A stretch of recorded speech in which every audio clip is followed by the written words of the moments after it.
Magandang araw. Ipapakita ko naman sa inyo dito yung lagayan ng itlog ng mga gagamba. Yung gagambang bahay na malaki.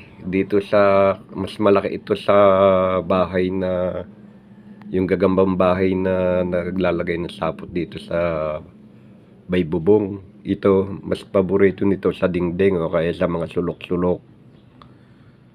Ito, yung pinaglalagyan niya ng kanyang itlog.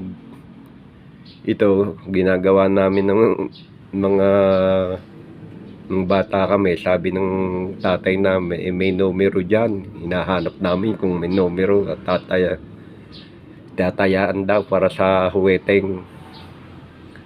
Hanap naman kami ng numero. Ay, minsan wala naman akong makitang numero. Ay, minsan nai-imagine na lang na may numero.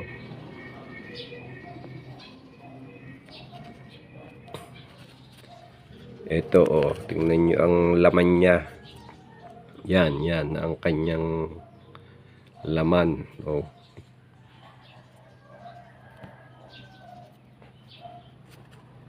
Nawala na ang mga laman nito. Dapat ito kasi ang dami nitong mga itlog o kaya yung maliliit na gagamba. Ayan.